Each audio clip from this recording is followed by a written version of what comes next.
우리가 비밀 공작을 이야기하든 첩보 수집을 이야기하든 정보 분석을 이야기하든 어떤 개념과 정의로 들어가기 시작하는데 항상 이 개념과 정의에서는 하는 말이 있습니다. 모든 교재에서 똑같이 이야기하죠. 명확히 정의된 것은 없다. 따라서 학자마다 다르고 법 또는 규정에 기술된 용어의 정의가 다 다르다라고 기술되어 있어요. 그랬을 때 정의와 개념에서 가장 일반적인 학자로 따지면 켄트와 슐스키의 개념이 가장 많이 언급이 되고요. 법으로 들어가면 1947년 국가안보법이 많이 언급이 됩니다. 그 다음 행정명령에 관련되어서는 레이건 대통령의 행정명령과 부시 대통령 행정명령이 언급이 될 거예요.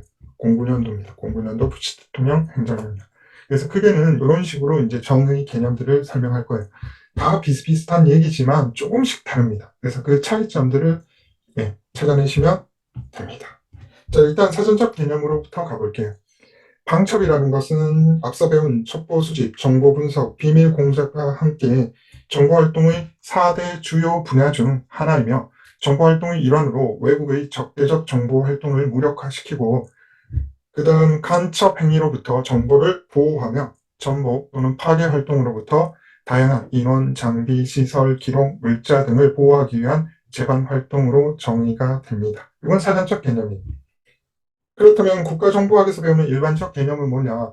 방첩 활동이라고 이야기하는 것은 물론 여기에서 우리가 이제 보통 방첩이라고 이야기할 때 우리 앞서 나눈 능동적 방첩과 수동적 방첩이 있잖아요. 물론 이걸 포괄하는 개념인데 보통 방첩이라고 하면 보통 대스파이 활동을 더 많이 언급합니다. 그래서 학자마다 보안을 방첩에 넣는 학자가 있고요. 방첩에 넣지 않는 학자들이 있어요.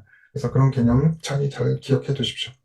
그래서 방첩 활동은 상대국 정보기관의 자국에 대한 정보 수집 활동을 색출, 견제, 차단하는 여기까지는 방어적 개념의 활동이에요.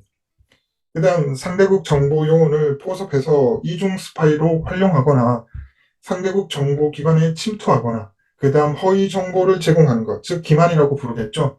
이런 활동들까지, 즉 공격적 개념까지 모두 포함되는 활동, 이건 이제 넓게 정의한 거예요. 그래서 과거에는 방첩이라는 용어가 오로지 대스파이 활동이라는 의미로 협소하게 해석되어서 외국의 정보 활동에 대한 대응 또는 방어로 제한된 적도 있었죠.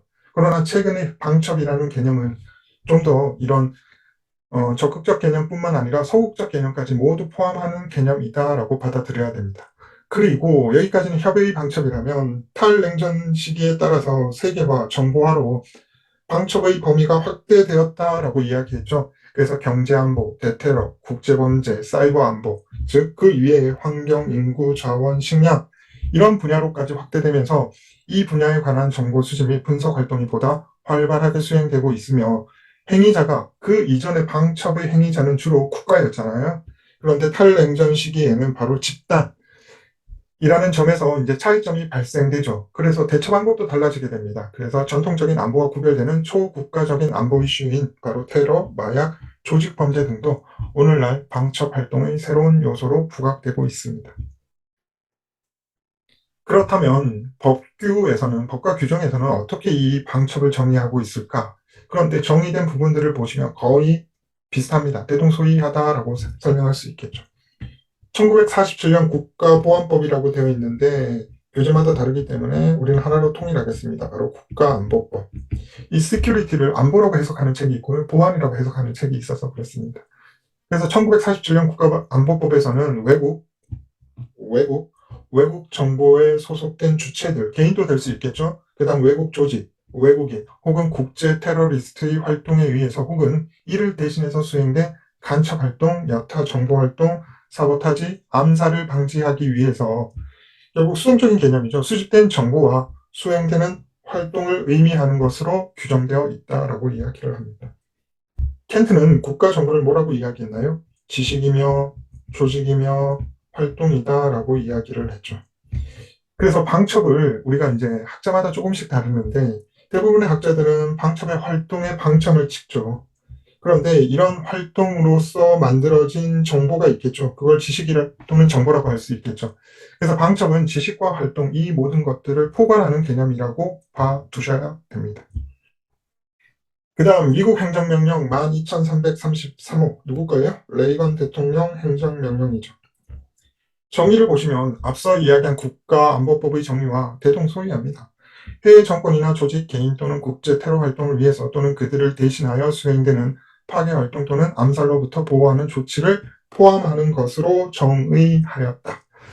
그런데 물론 여기서 활동이라는 언급도 있지만 일반적으로 우리가 법과 규정에서 다룰 때 앞에서 두 개 다루는 법과 규정은 주로 뭘 강조하고 있어요? 바로 보완의 개념을 강조하고 있습니다. 그렇지만 뒤에 배울 09년도 부시 대통령 행정명령을 보면 이 보완과 뭘 강조하고 있어요? 활동을 강조하고 있다라는 사실을 더욱더 명확히 이해할 수 있습니다. 그래서 일단은 두 개의 법은 보완에 초점이 맞춰져 있고요.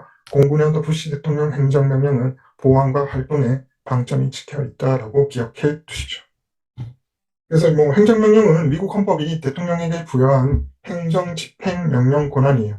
입법과 비슷한 효력을 지니나 지니며 연방부처는 행정명령을 근거로 법규와 규칙을 제정할 수 있죠. 근데 문제점이 뭐냐? 법보다는 효력이 약하다고 했죠. 왜냐하면 해당 대통령 임기 내에는 유효하지만 그 다음 대통령이 이를 취소할 수가 있어요.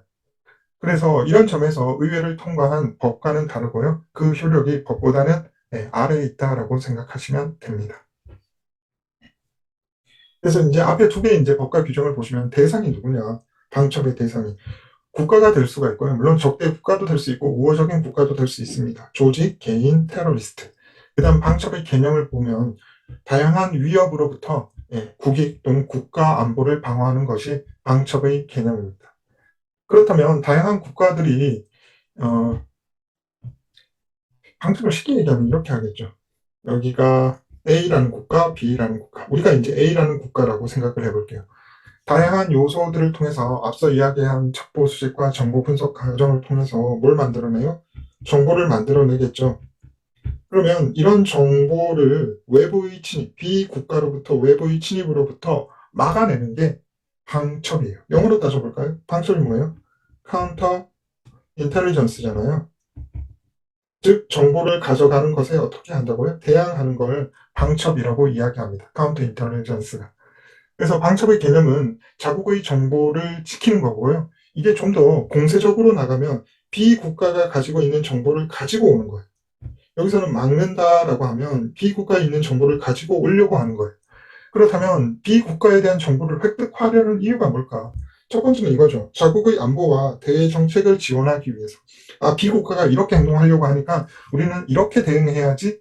이게 이제 필요할 때는 비국가가 어떻게 행동하려는지 알아야 되잖아요. 이래서 비국가에 대한 정보가 필요합니다.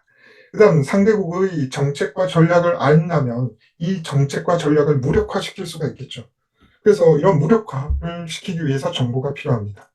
그다음 이제 세계화가 되었잖아요. 지금 21세기를 따지고 보면. 그렇다면 지금 가장 중요한 건 사실 군사 안보도 중요하지만 경제 안보도 중요하죠. 그래서 첨단 산업 기술과 경제 관련 정보를 획득하기 위해서 정보가 필요하죠.